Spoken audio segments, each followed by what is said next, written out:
Digital 410 Media proudly presents the What's the Scuttlebutt podcast with your hosts, Don Abernathy, Jeff Copsetta, and Dennis Blocker.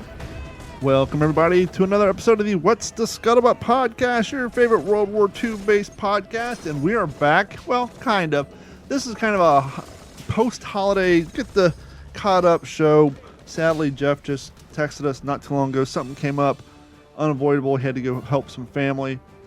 And so he'll be back not next week because he'll be out doing some family stuff too. But on next week's episode, Dennis and I will be interviewing another author, Mr. Robert B. O'Connor, who wrote The Jeep Show.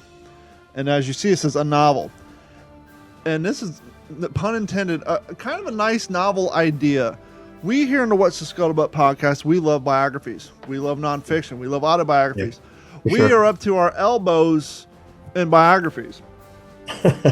For sure. And in the past, we've had conversations when it comes to video games, movies, historical fiction, if you will.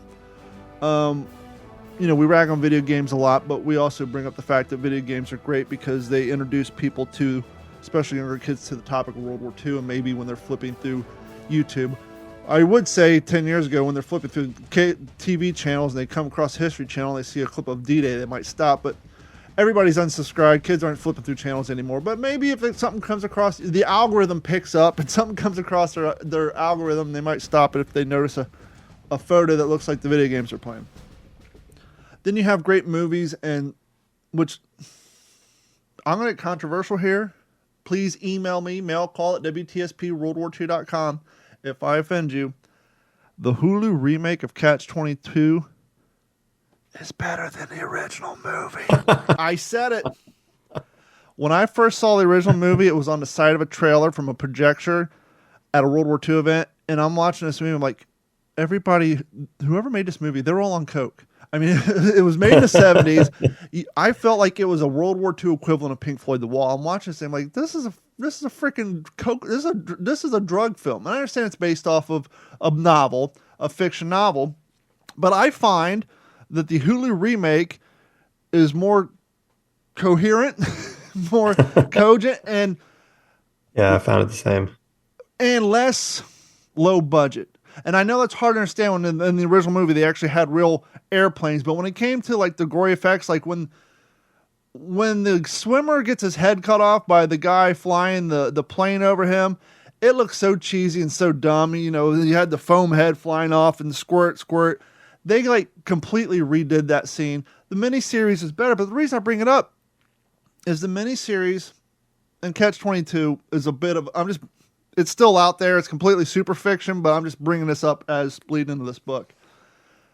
It's fictional characters, fictional events taking place in a real timeline and things that we all know and love. So maybe step away from the biography.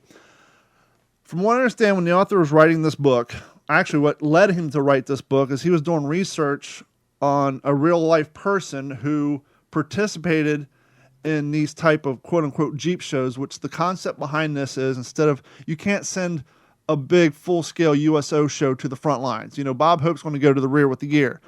The whole concept of Jeep shows, you get 3 actors and a Jeep driver, and as they say in the book, it's a K-ration equivalent of a USO show, and you're going out to the front line to try to boost morale and entertain people. We all know Mickey Rooney served in World War II. We all know he was a famous actor, and in the entrance of this book, they said, you know, we've taken some real names and some real people and the concept of them, and we've fictionalized them to tell this story. And the story, it's about a Jeep show, and they travel around, and we'll get into it in depth next week. But it's fun to read a fiction-based story in real timelines after reading real stuff, true stuff. And I'm interested, and we'll get into it next week, I'm interested to see your opinion, because when I'm reading this, it reads like a movie or a TV show. And just give you like one little hint. Wow. I'll get into. And the cool thing is the way the author does this, it's almost like he takes all the stuff that we know about World War II, just the little things, right? And peppers it in there when developing a scene, developing a storyline, developing a character. He peppers all these little things in as almost a way to bring up non-World War II aficionados into the world and the timeline of World War II. Oh, that's smart. For example, when they're at boot camp, they're talking about breaking a new M1. He didn't come out and say M1 thumb, but he talks about, when shooting the M1 and getting familiar with the new rifle, you don't want to. He uses colorful words to basically describe M1 thumb. Now, we all know what M1 thumb is, and so he didn't have to say M1 thumb, but things like that. But then there's kind of like a comedy aspect. So he's painting a picture. The characters having this back and forth. Because once again, this is about a traveling comedy group in a Jeep called, they're broken up in different groups called Jeep shows. But at boot camp, the way he writes it, it's almost like you're watching Catch-22 type show. More serious. It's not far out there, but just follow me along here. So he's painting a picture of going through boot camp, and he talks about next door is the grenade training. And so him and this guy's talking kind of like the A line, and the B line, the guy's training the new private to throw grenades, and it gets to the point where the grenades detonate and no longer makes you jump on the gun range. And so they're having this conversation. He said, and then the passage as the ambulance drives by, because in this comedy storyline, the guy at the grenade range fucked up and someone got hurt. And so as they're explaining, all of a sudden, as the sound of an ambulance driving by. And so it's kind of like that airplane-ish Catch-22, but more serious. It reads kind of like a comedy or almost a TV series. And it's a good read. It's a fun read. And the concept behind this is great. We're going to talk to Robert next week, and he'll bring you up to speed on this, because I'm interested to learn more about the true side of Jeep shows and those type of activities, and how much of it he took artistic licensing with. Obviously the characters and the storyline, but the concept of how this was to work and the reasoning behind it. But it's a great read. So if you guys love World War II, as you do, because you listen to this podcast, but maybe you want to step away from a novel for a book. We've been reading biographies and autobiographies every other book, and you want to step into some historical fiction, but with a lot of truth and a great writing. Definitely tune in next week to learn how you can get a copy of The Jeep Show by Robert B. O'Connor. So we're looking forward to that. Thanksgiving just came and passed. How was your Thanksgiving, fella? It was awesome. Yeah, it was awesome. We met up with some family and did something different this time around. Usually it's just a bunch of eating and conversating, but this time around we tried, after the food and whatnot, we got some games out. Taboo, which I remember playing a lot in college, which was a blast. And then we played Gestures. And man, everybody just got into it. It was awesome. It was awesome. It went on for hours. I think we were up to like 1, something like that in the morning. Just everybody having a great time. It was really cool. Today, when I was working at the ranch today, I was listening to Megyn Kelly interviewing RFK Jr. And he was talking about how important the weekends were for their family and the Kennedy extended family, and that they would always outside and they'd be kicked outdoors, and they had to come up with ways to entertain themselves, and how important that was to be outside and doing things and as a family, and the tight knit. And I got to experience that, this past Thanksgiving, which sometimes in the past has been kind of formal and slam bam, and everybody goes and they're full, but it was neat. It was neat to do it this way. For our Thanksgiving, we do what we do every year. We go to Carrie's sister-in-law's house, big Cuban family. So, I think all together with me, Carrie, my daughter, and then my father couldn't go. I think all in all, there's 23 of us, 2 deep-fried turkeys, and an oven-roasted turkey. Wow. This guy had to carve 3 turkeys. That's a lot of carving. Electric? No. Next year, I'm taking some cutlery with me. I forget, it's the 3rd year in a row I've had to carve turkeys, and out of all the stuff they have, sharp knives is not one of them. But I was able to make do. Put a little hint out for you future fathers, you future husbands. Maybe you're growing up and your grandfather and your dad always carved the turkey, and you're wondering, shit, I'm getting married next year, or I'm looking at getting married, or perhaps you just got married and your wife's already talking about Next year, we're doing Thanksgiving at our house. You're like, well, who's going to carve the turkey? Here's how I learned. I make homemade quesadillas. You get a block of cheese, some tortillas.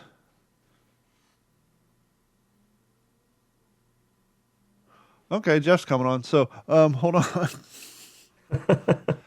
So while I invite him, here's the deal. You get tortillas, a block of cheese, and then Publix, our grocery store, and a lot of grocery stores do it, sell rotisserie chickens. Oh yeah, And for so sure. you get the knife, you clean the chicken, and you use that for your chicken on your chicken quesadilla, and it saves you the time for having to fry up chicken. And since it's rotisserie, hypothetically, it's healthier. But my point being is if you carve enough enough rotisserie chickens, a turkey is just a bigger rotisserie chicken.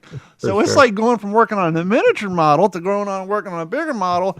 And so you clean 48 scale to 72. enough. Yeah, you clean enough. You clean enough rotisserie chickens. Carving 3 turkeys in one night with a dull knife isn't bad. But yeah, so we did that. But as you can tell by maybe the raccoon eyes, my sunny disposition, someone turned the heat off here in Florida. Right now, Oh, I got wow. my Jeep cap on. I think it's currently in Florida right now. Keep in mind, we're lizard people and we live in hot humidity. It's currently 53 degrees Oh, outside. wow. And it got down to 40 last night. I've been sleeping with my windows open. Oh my goodness. So anyhow, Thanksgiving comes around. I had to work Wednesday because we're moving our offices, and then Thursday's Thanksgiving, but I had Friday, Saturday, and Sunday off. With the exception of Saturday, I got up at 5:30 on Friday, Sunday, and even Thursday before Thanksgiving, and I went out on my kayak. I think I spent 15 hours kayak fishing over the last 4 days. And to your point, I've lived in Florida for 20 years. I just started fishing within the last 4. I have spent more time outside off of my phone, with the exception of when I'm taking photos or if I'm live streaming, out in nature, fishing on a kayak, obviously the World War II events. I spend so much time outdoors. And sunlight's good for you. The oxygen's good for you. Yeah, for The sure. sounds, the sights, seeing things are good for you. I did some saltwater fishing on Sunday. Saw 4 manatee. Oh, that's so cool. Caught 3 snook on my kayak. A redfish. My buddy caught a 2.5-pound snook. We were cleaning it up, but just being outside, outdoors, away from air conditioning, away from YouTube, away from everything, it is so good for you. Oh yeah. And we've talked about in the past. Sorry, just letting Jeff know. One of the nice things about if you're able to do an overnight, a weekend long living history event, and you have the equipment or the means or the body to sleep on the ground underneath the wool blankets for the weekend, or during the day, just sitting on the ground. Just something about that physical contact with the Yes. earth, sleeping in the trees, breathing the fresh air, Yes. getting drunk, passing out at 2 a.m., and then still waking up at 6 a.m., it Absolutely. recharges you. It does something for you. And other than the history, one of mine, and I know a lot of our living historians, our favorite part of events after the crowd goes away and it's just the park closes or the location closes, and from 5 o'clock at p.m. until 5 a.m. the next day, you got nothing to do. And it's kind of like you're talking about going back to the, I'm going to say olden days, but basically 1996 when I was in high school, we'd go camping on the weekends. But just a bunch of dudes sitting around a fire, talking, not using their cell phones, communicating, hanging around a campfire, and just having a hell of a time. And that's, one a very nice thing about reenacting, or just you work on a ranch or me on my kayak for 18 hours in the last 4 days. Get outside, people. Yeah, for sure. We need it. We're not getting outside enough. Yeah. What's going on, Jeff? Hey guys. Hey, man. I like your ensemble there. Is that a Barnes shirt? Looks like Barnes. It's Or is that Elias or Barnes? Who wore the cut off sleeves? I think Elias did. Remember they're in the hooch and they're all smoking? I think he had the cut off sleeves when he had the bandana around his head. Yeah. This is my everyday shirt. It's Army issue 1950s, just the you know, green dungaree, but With that stash, I thought of And the the Village hat. People. Yeah, I thought more like the Blue Oyster from Police Academy. Oh my do Do-do-do-do-do-do. I need to leave? Nah, Golly. we just started. Speaking of caps, I don't know if you can see the Jeep cap I'm wearing. I don't know how I find myself in these cool situations. This is a first run from Czechoslovakia of a guy I came across Facebook, and this has defects on it, which is why it's a first run.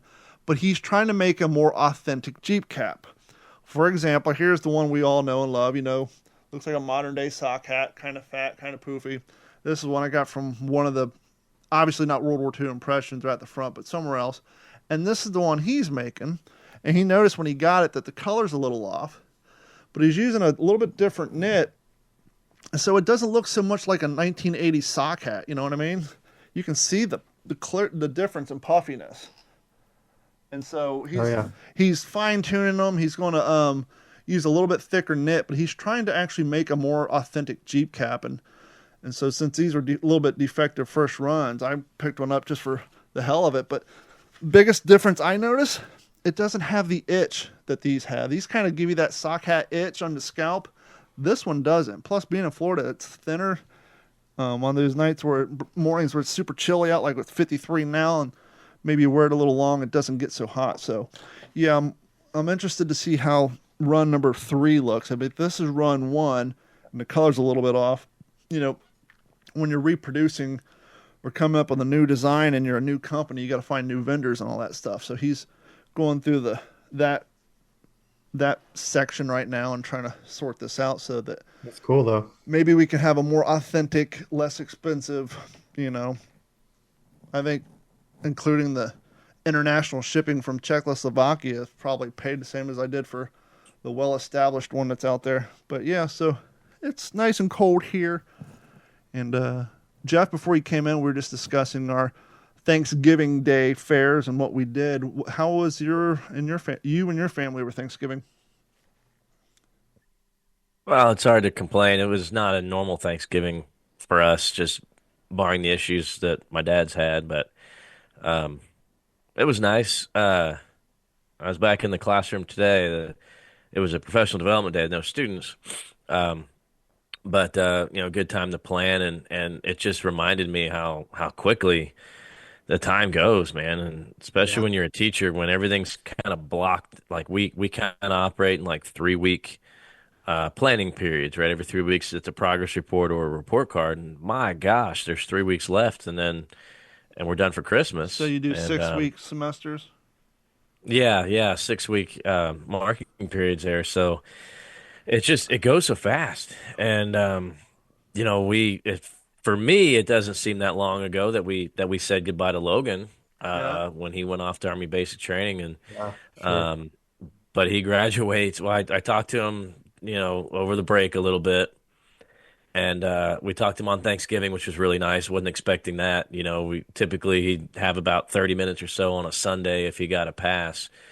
But hearing him talking to him on Thanksgiving was really special because the day before he had earned his cross sabers and he's Wow. officially a Cav trooper.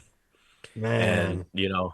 I told him, Dude. I said, Logan, I said, I mean, they put some cool stuff on my uniform, but nothing topped the feeling of getting cross sabers. And I was a little curious how they were going to do it, right? It's the new military. Everything's soft and squishy and Velcro and high No more, speed. no more punching it into the skin. Is that what you're getting to? That's what I thought. But I'm finding more and more as I talk to him and I hear what these drill sergeants are executing there at Fort Moore. Um, Not a whole lot has changed. So as opposed to it being punched into you, it was slammed into his hand.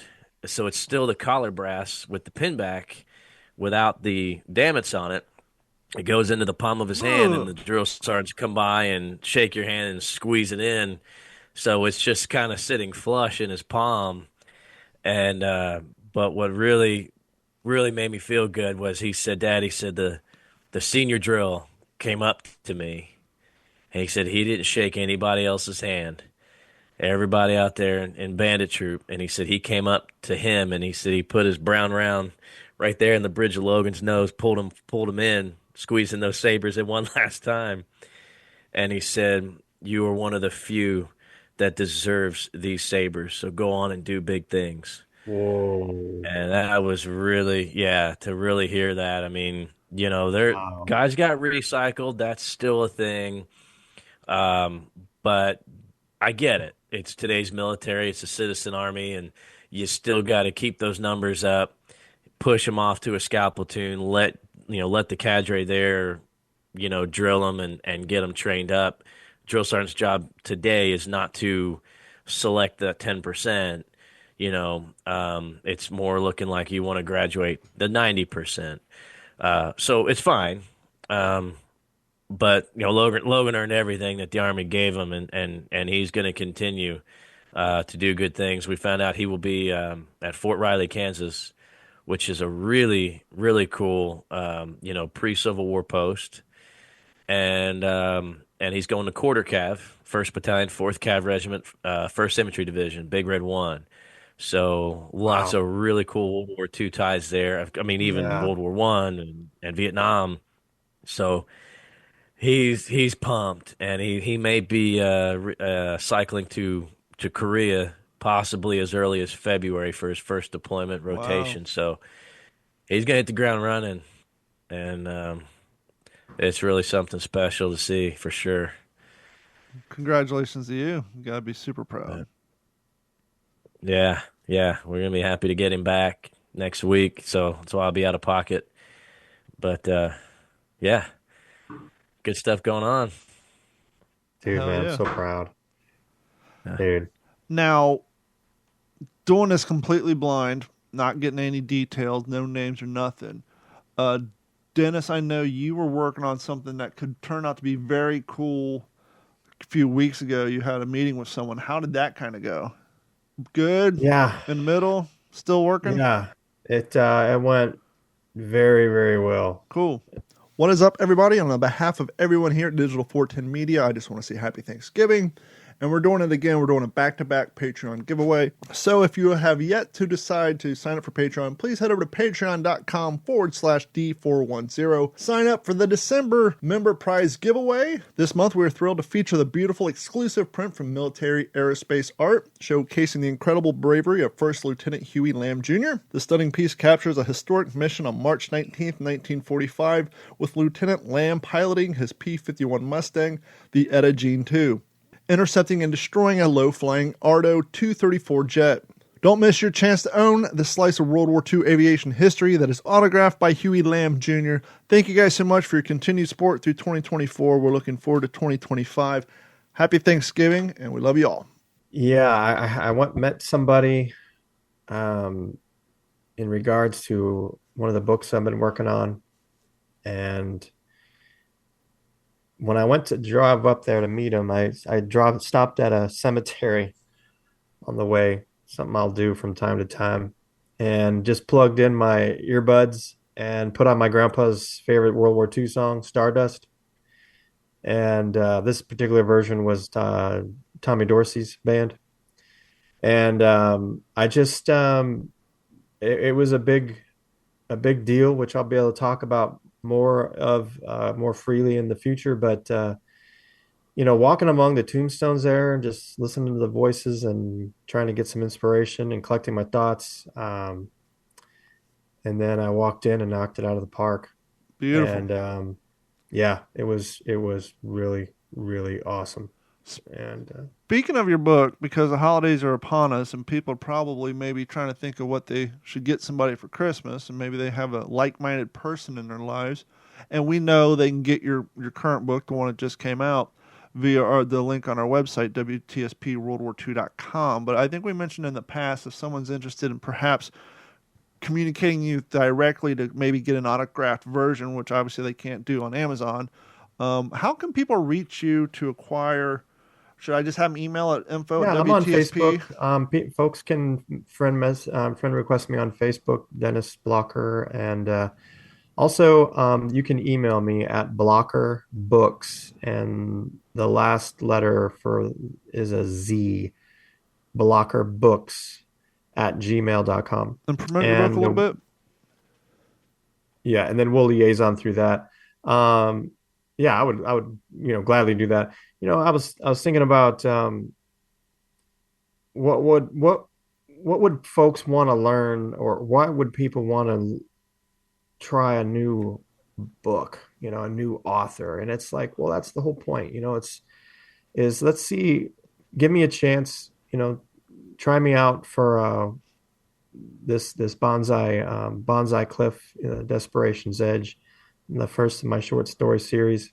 um I've got really great reviews, and it's really touching a lot of people's hearts. And I got a copy off to Dan King today. He messaged me back. I told him, I gave him tracking number on it and everything, and he Nice. was super excited. I sent him a signed copy, and I'm really curious what he's going to think, because he's actually interviewed Japanese veterans fought at Saipan.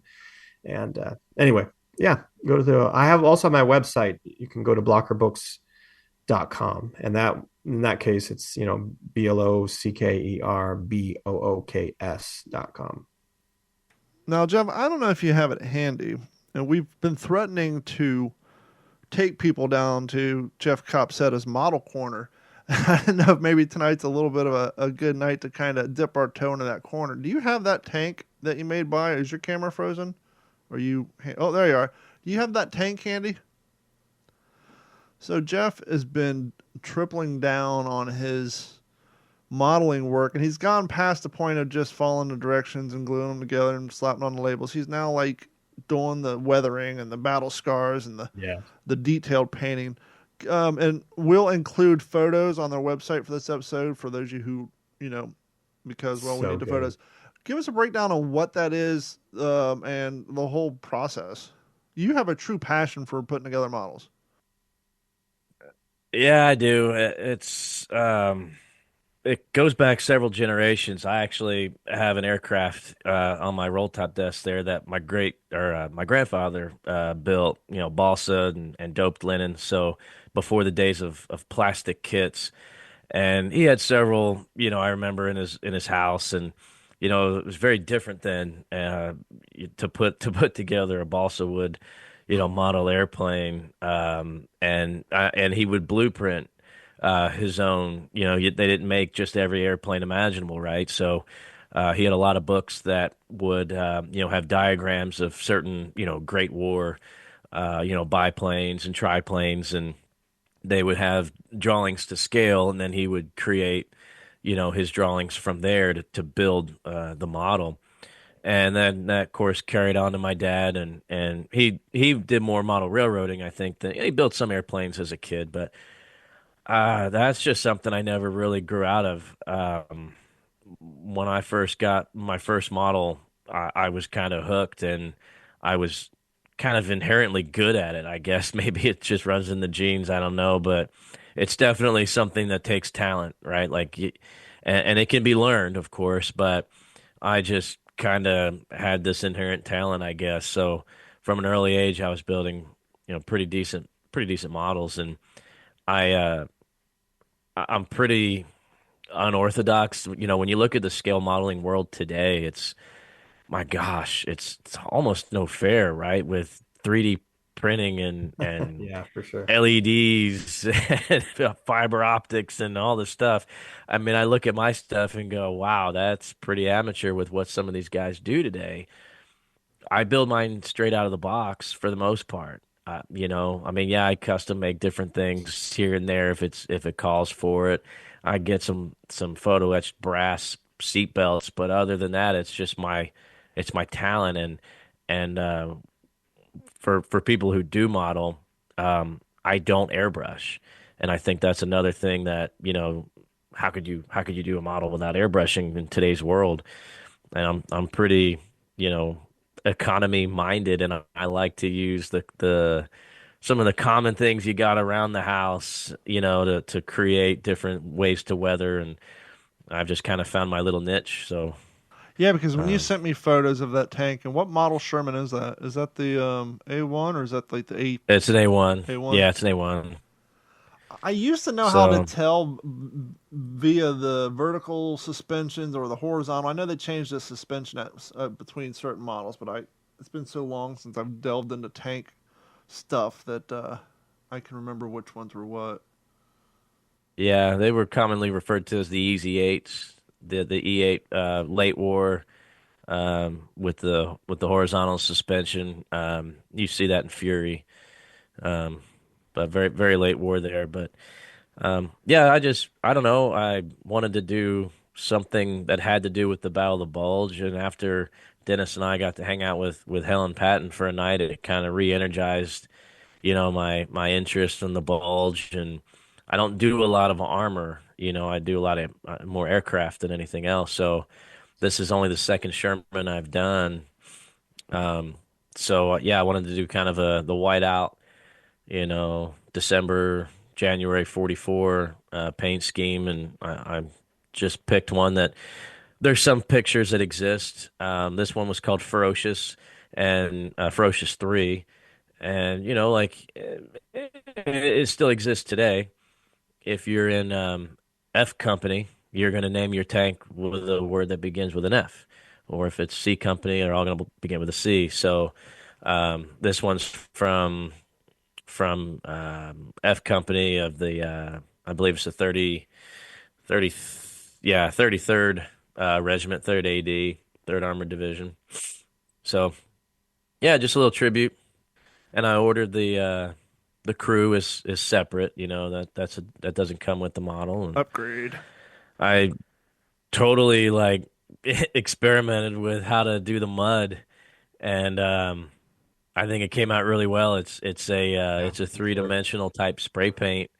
Um, I forget what it was called, but it's something for like painting pots outside. It's a Rust-Oleum. You buy it Sure. at the hardware store, and I saw that and I was like, oh, that might work out pretty well. And practiced with it for a little bit on something else. I was like, yep, that's it. That's It's kind of awesome. like that texture Yeah, paint you use on your wall, but in a outdoor yeah, application. When it comes to yeah. someone getting into model building or desire to get into it, is something like a tank easier than a plane because you're not trying to construct a small cockpit? It has bigger, broader sides. Is there something else you would recommend, like for someone's first model experience? What's something that's cool that maybe has less small parts, like a cockpit or the interior dashboard of a Jeep? Or what's a good place? What's a good vehicle for someone to maybe dip their toe into the model world? Well, that's a great question. Because going from armored aircraft really is two very different things. There's people that they just do aircraft. There's people that just do armor, or they just do classic vehicles, right? I mean, they're also very different. Uh, this Sherman has a ton of parts on it. It really is. It's more complicated than it looks. I guess all the And I should have suspension, took yeah. some more progress pictures, but I can't remember how many photo etched brass parts there are on it that all have to be bent with tweezers. It can be tedious. One thing I don't like doing about armor is everything you do when it comes to suspension, you're doing it like 12 times or 6 times, Uh, right? When you're building all the road wheels and everything. That's not always fun. Um, Aircraft, the big thing you have to worry about is making sure that everything is tight. The dihedral on the wings are correct and on your horizontal stabilizers. The cockpit's the fun part. I mean, yeah, it's tedious. There's a lot of neat little things that nobody's going to see once you put the airplane together. unless you get your fat So, fingers with the glue fingerprint on your cockpit window that's there forever. We've all been down that road. God, I did that so many times Every as a kid kid. who ever tried to build an airplane has a destroyed cockpit window with thumbprints from glue all over it. absolutely, that's part of the process. But yeah, I mean, I think there's different levels of models. So, I think 148th is a great. I built a lot of 172nd fighters as a kid. They're small, they were cheap at the time. 148th, you can do both ends of the spectrum. There's some 148th kits I've seen that are 40, 50 pieces, very basic, throw it together kind of thing, and don't spend a whole lot of time on the cockpit. You're not going to see it anyway. Throw a pilot or a rear gunner, whatever, and you're good. Others, they're more in depth. You build a lot more. It's broken down a lot more, and the pieces look like really the parts of the aircraft itself. It's the way it's designed. It's almost like you're building a condensed version of a real aircraft. So it can get, Is there pretty intense on something. in your mind? Is there instinctively? I want to say yes because a diorama has more to it. But however, I'm seeing some of these where people, as you implying, taking a model tank, right, and they're making it live action where they're in bed, they're melting a plastic and then embedding red LED lights and then putting, plastic smoke or whatever. It's not mounted to a board yet. It's still freestanding. But it's in your mind, is there a difference between a model and a diorama? Yeah. Yes and no. I mean, every part of a diorama is essentially you're modeling something. Mm-hmm. To me, a diorama is a lot more creative. You can More storytelling build a involved. great kit. You spend the money for a really, really good kit that you don't have to worry about. Everything fits perfectly. I mean, they're engineered pristine. And sometimes the more expensive the model, the less talent you need because talent is having to fix the flaws. Yeah. But when you're modeling, and I've done several dioramas, and everything I've done is very different techniques to do Iwo Jima, to do Tarawa, and then to do a hard stand for a bomber in England. Yeah, that was All cool. very different. Yeah, they're all very different. So, I think to me, they're both one and the same, and they complement each other. But you're right. I think a diorama sometimes it tells more of a story for people who maybe don't understand, Dude, there are the pictures whole of your story. diorama of your B-17 hard stand. There are pictures that you've taken of that thing that unless you absolutely know, you would not be able to tell if it was Mm-hmm. real or not. Like if it was an actual, like you have done some amazing work on that hard stand. And The I remember you had it out, I think because it was like the sunset was right. yeah. Like it had the perfect orange hue and it just, oh, those pictures turned out so good. Yeah. I saw. It has nothing to Oh, do with That's World it War II. back there. so good. I every once in a while a kind of a video or on Instagram a photo will pop up of people's dioramas, and I saw one the other day. Someone recreated, and I don't know how they got the dust particles and everything. They recreated the opening jump scene from Dukes of Hazzard with the General Lee, complete with the broken bridge, dust trailing off of the back. It's like the amount of technology that they're using to make it look like dust particles are flying off the back of this thing. It's insane, the effort and like I said, the battleship scenes where you're seeing looks like flickering lights where things are on fire. It's just it's insane how much this stuff has changed in the last 10 years. It's like leaps and bounds. Yeah, it really hasn't. Honestly, I think one of the changes that I don't like about the hobby is the expense. Yeah. You have to try to keep an economy in mind because Yeah. you go to a hobby shop now, if you can find one, Yeah. that one that eBay hasn't completely shut down. And we're not talking about And Hobby Lobby. They don't count.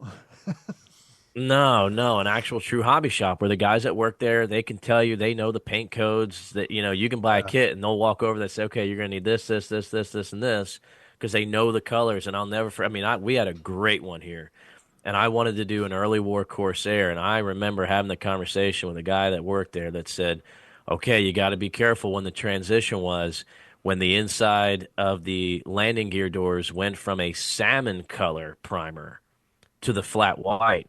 I thought everything was interior green. He's like, oh man, you got a lot to learn. He could probably tell you I what thought size everything was interior. X-Acto blade to use on what model because you got to trim it just right. Hey, Right, but that's the experience of a hobby shop. I mean, we should they try and get one know of those they're guys on here. Yeah, they're invested in, but everything is so expensive now, and it kind of breaks my heart because a 10, 12-year-old kid ought to be able to spend, 10, $15 and use their Yeah, creativity for and build a sure. model airplane or something. But I know we wanted to keep this short, so before we wrap it up, I like this topic. Let me ask you this. Is it fair to say that a true hobby requires a lot of time, energy, and effort? And let me tell you, we have a Cricut. That's what I use to make a lot of our vinyl stickers. And Carrie bought it because she wants to do things for school, print up names. I'm sure, as you see, people put names on walls and interior decoration. But her biggest complaint about the Cricut is it takes a lot of time and patience. I'm Yeah, it like, well, does. that's why they sell it at a hobby shop. Hobbies require time and patience and skill. I mean, is that fair to say that a majority of even modern day hobbies requires time, skill, and dedication to that particular hobby? Can you half-ass a hobby? I don't think you can you? I think the whole point of a hobby is that you enjoy it, right? If you have a hobby, you enjoy it, so you're going to spend hours doing it. yeah, yeah, it's something you want to do. I Not totally a agree with that. job, And that's for sure. I was probably in my 30s before I realized that my dad's model railroad was an escape from police work. Hmm. Wow. Yeah, that's It so was his cool. escape, and that's just how it's always been for him. I mean, yeah, it's his hobby and he loves it, and he hasn't been a cop in 25 years, but it's something that's therapeutic for you. And I know even my wife's like, "What? That doesn't even look like fun." Oh my gosh! Like you got tweezers, these little tiny pieces. Like, but babe, like nobody's gonna know they're there, but I'll know they're there. And for me, what I do this for, it's another way for it to be a tribute to the greatest generation. That's why I want to get it right. I built certain airplanes that have certain stories of the pilots or that battle. The hard stand is kind of a conglomeration. It's just a tribute to the entire Mighty Eighth because it's got a B-17, a 51, a P-47, and I even threw in an early war Spitfire because we talked about this. They were fighter escort for a lot of the early 8th Air Force missions. So it's what these guys did, and I would want to, I want to get it right because you don't want to, in that aspect, you don't want to do something halfway because it just doesn't do the guys justice. But I built my Humvee complete with my driver's spit bottles that were left all over the inside, right? Because that's that was our life. That was my truck, and everything that was in my truck is in that kit. We either had to custom make it or whatever, and that's what it's about. It's a living tribute to the past, you know. That's awesome. And on that note, that's going to wrap up this short edition of the What's the Scuttlebutt podcast, the post-Thanksgiving edition. Real quick, as you were saying earlier, Jeff, the fun thing about doing models, I was explaining before you came on, I went over to Carrie's sister-in-law's parents' house for Thanksgiving. They're Cuban immigrants, and her father every year has a train set underneath his Christmas tree, and he changes the little city. And I was looking at this year, and he had like a little housing development, and for what he had to snow, but for the driveways, I was looking, I was like, he used pieces of shingle off the roof from the hurricane. So each driveway was a little square chunk of shingles that he had put down in the cotton to make it look like people plowed their driveways, but he used green and black shingles to create the concrete in the driveways from stuff he had available to him. We'll be back next week with the interview, long episode, full-length episode with Robert B. O'Connor, author of The Jeep Show. On behalf of myself, Jeff Copsetta, and Dennis Blocker, I know the year's not over yet, but doesn't mean we're not grateful for each and every one of you who has supported us through Very the much. last years. Hey, Jeff, I don't want to scare you or anything, but I posted a Thanksgiving episode that you and I did back in 2020. You've been doing this show for quite a while time now, dude. So That's amazing. you've been around here almost as long as I have. So yeah, you and I have been going at this for quite a while now, and we want to thank each and every one of y'all who tune in. So yeah, if you missed it, I uploaded a Thanksgiving episode Jeff and I did in 2020. So yeah, and the show, I think I started the show in 2018 or 2019. So Jeff's damn near been here since the beginning. But we want to That's thank awesome. you guys and for helping us and signing up at patreon.com. Go to patreon.com/D410 or go to WTSPWorldWar2.com. Click on a Patreon link. And Jeff is responsible for hooking us up with the giveaway for December. Jeff, give a little brief synopsis on the giveaway before we wrap it up. Yeah, so it's a beautiful print, and I don't know how many are left, but this one was hand signed by the pilot. His name is Huey Lamb. He was a P-51 pilot. He is still with us. And I believe he's the only American pilot that has credit in shooting down 2 German jet-powered aircraft during the war, one in a P-47 and one in a P-51. He took down this particular scene is him in the P-51 taking down the Arado A230, A234, I want to say. Yes. Yeah, so really slick. Came to us from Military Aerospace Art. They had reached out to me through social media, and they're getting their website going. So they've got a great social media page. They're still building the website. Really excited about that because when you visit the social media page, my gosh, the art that they have available there is incredible. I believe they're out of England.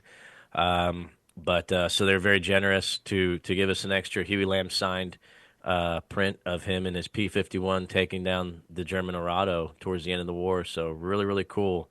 What a cool giveaway. And it's already packaged up, ready to go, ship out to somebody. It's just ready to slap your label on it. And all you have to do to be eligible to win is be an active subscriber on the day of the giveaway. We're going to probably do it.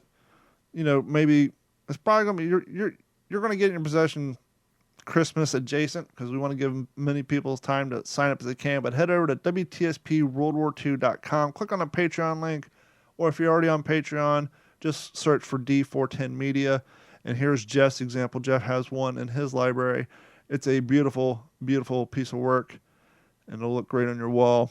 So cool. Do yourself a favor if you win this fantastic print. Get it framed behind some nice glass so it doesn't fade over the years. See that? Jeff has it in his possession, ready to ship to you. On the behalf of myself, Mr. Jeff Copsetta, and Dennis Blocker Jr., we will talk to you all next week. This has been a Digital 410 production.